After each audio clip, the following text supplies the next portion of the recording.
In the late 1980s, there was a small town surrounded by thick, endless woods.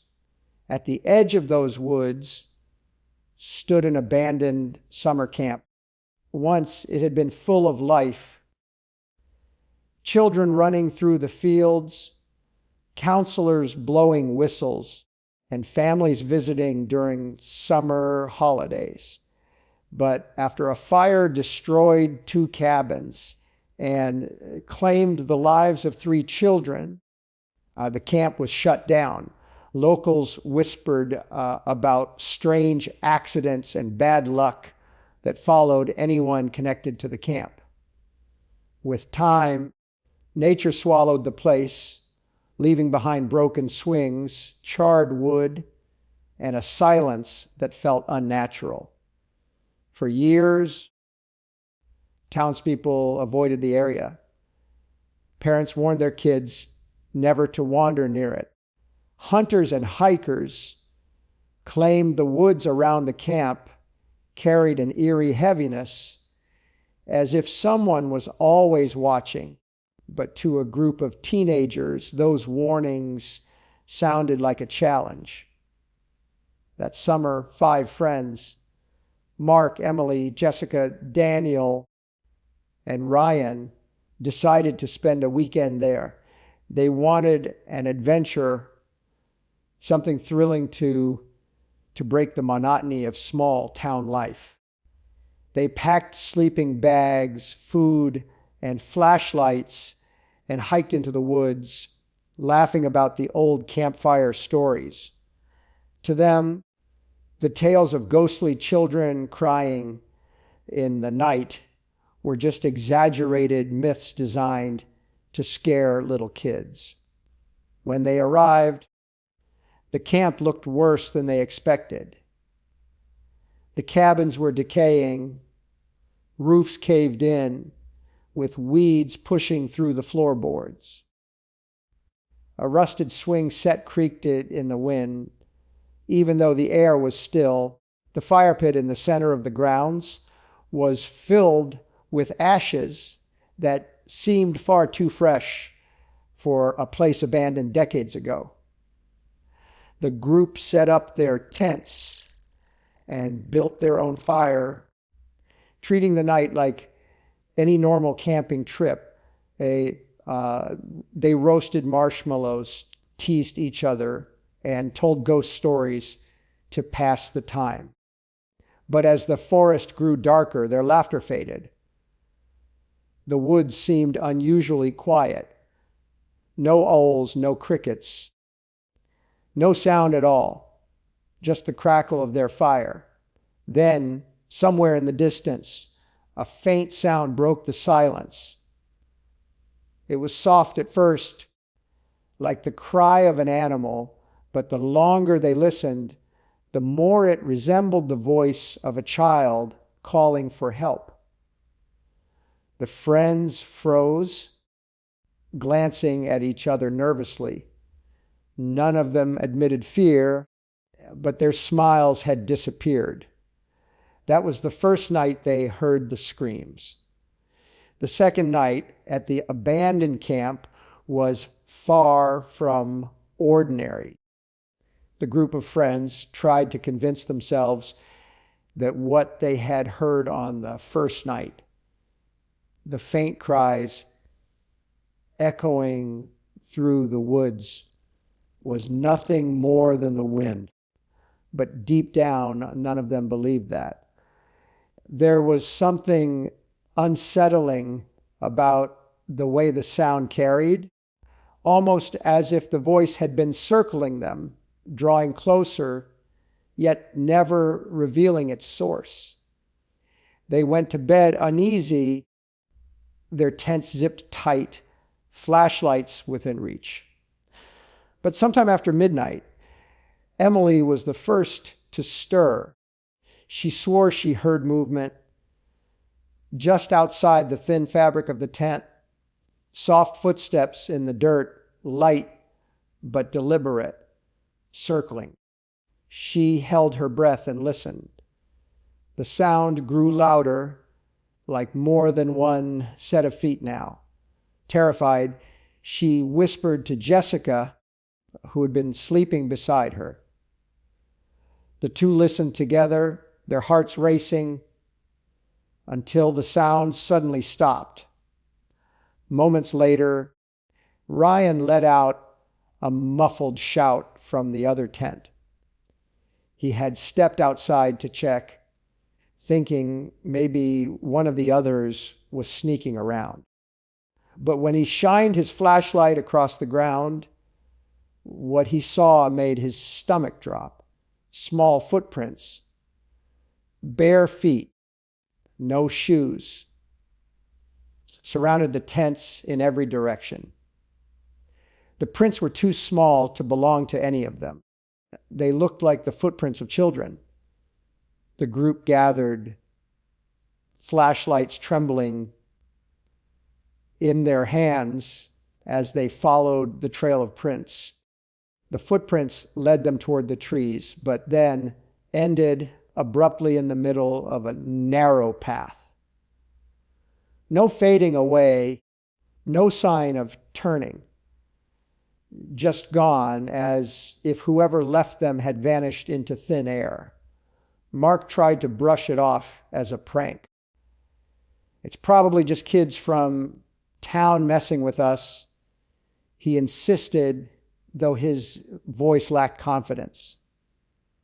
But Emily wasn't convinced. She remembered the crying from the night before and the way the sound seemed so close, as if the voice had been standing right behind her tent. When they finally tried to sleep again, the woods erupted once more. This time, the screams were louder, sharper, echoing through the trees like a chorus of voices in agony. The sound was so piercing that none of them slept. Emily claimed she saw a shadowy figure standing between the two burnt cabins, its outline faint against the moonlight, just watching unmoving. The group now understood the danger was real. Something was in those woods with them, and it was getting close. By the third night, the tension among the group had grown unbearable. No one was laughing anymore. Their fire burned low. Their food was barely touched, and every sudden sound in the woods made them flinch. Sleep had become impossible. The screams had continued through the night before, relentless, moving from one side of the camp to the other as if circling them. The group argued over what to do. Emily begged them to leave, saying something was terribly wrong with this place. Mark snapped at her, accusing her of being paranoid. Jessica sided with Emily, but Daniel and Ryan hesitated. They were too far in, miles away from town, and walking through the woods in the middle of the night felt just as dangerous as staying. Against their better judgment, they decided to wait until morning. But when dawn came, everything changed. Jessica was gone. Her sleeping bag was ripped open, the fabric shredded in long, jagged tears, as if she had been dragged out from the inside. Her backpack, her shoes, even her jacket were still neatly beside her tent. There was no sign of a struggle, no footprints leading away, nothing that made sense. The group panicked. They spread out and searched every corner of the camp, shouting her name until their voices cracked. Emily stumbled upon something near the ruins of one of the burnt cabins. A necklace. It was Jessica's, a silver chain with a tiny charm she wore every day. It hung from a splintered branch, as if someone had placed it there on purpose, waiting to be found. Emily's hands shook as she held it up. "She didn't drop this?" she whispered. "Someone left it here." The group regrouped, terrified. Mark insisted Jessica had wandered off in the night and gotten lost, but the others weren't convinced. Emily then revealed something she had kept to herself. She had heard Jessica's voice the night before, a soft whisper outside her tent, calling her name, urging her to come into the woods. Emily had ignored it, too afraid to step outside. Now she wondered if Jessica had heard the same thing and followed. The realization hit them hard. The screams weren't random noises. They were voices, they were calling, and Jessica had answered. The camp no longer felt abandoned. It felt alive, watching, waiting. And the friends understood for the first time they weren't alone, and Jessica was never coming back. The night after Jessica vanished was the worst yet. The group was broken, frightened, exhausted, and no longer trusting each other's reassurances. No one dared to sleep. They gathered inside the least damaged cabin, pushing broken furniture against the door and covering the cracked windows with boards, anything to feel a little safer. But deep inside, they all knew nothing could protect them. As the sun sank and the forest turned black, the screams returned. They didn't start quietly this time. They came all at once, loud, piercing, and overlapping, as if dozens of voices were crying out from every direction. Men, women, children, all screaming in pain and terror. The sound was deafening, bouncing off the trees and walls of the cabin, making it impossible where it was coming from. Daniel covered his ears, rocking back and forth. Emily pressed her face into her knees, tears streaming down. Ryan stared at the boarded up window, whispering prayers under his breath. Mark, however, was losing control. His nerves snapped, and he began shouting, insisting they couldn't just sit and wait to die. Suddenly, the windows rattled violently. The boards shook as if invisible hands were clawing at them, scratching, pounding, desperate to get inside. The door creaked. The furniture shifting under the pressure of something pushing against it. The group screamed in terror as the cabin trembled around them. Then, silence. The sudden quiet was worse than the noise. The absence of sound made every second stretch unbearably. Then, without warning, a sharp knock came from the door. One knock, then another. Slow, deliberate, almost human. Mark couldn't take it. In a blind panic, he shoved the barricade aside and kicked open the door. The forest outside was empty, bathed in pale moonlight. No figures, no shadows. But as Mark stepped out, a scream tore through the night. His scream. It started loud and sharp, then twisted into something unnatural, echoing like it was being dragged away until it was abruptly cut off. The others froze in shock. His flashlight lay in the dirt, still glowing, but Mark was gone. Inside the cabin, the remaining friends could hear whispers now. Not outside, inside, all around them. Whispers overlapping into low moans, growing louder until the faces began to appear. Pale, distorted, pressed against the cracked glass of the windows, their mouths wide open, screaming without end. The night of screams had finally come for them. By morning, only two of the friends were left alive, Emily and Daniel. The cabin they had hidden in was half collapsed, the barricades scattered as if torn apart from the inside.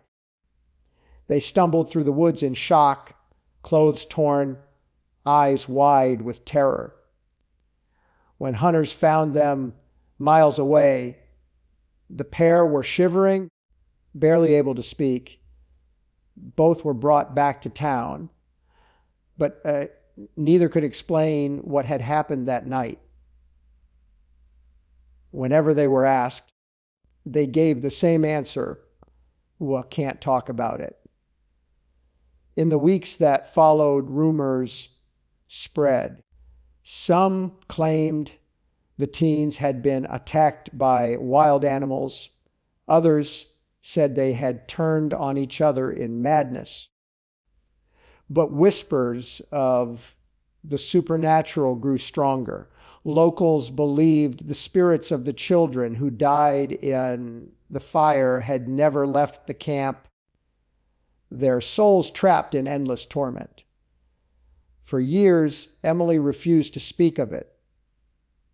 Daniel shut himself away, avoiding the woods completely. But decades later, Emily finally broke her silence in a recorded interview. Her voice trembled as she described the truth. She confessed that the voices they had heard in the woods weren't just screams. They were lures. Each one had called out in a familiar tone, mimicking loved ones, friends, even the missing Jessica. Emily admitted she had heard her mother's voice one night, calling her gently from the trees, and it almost convinced her to follow.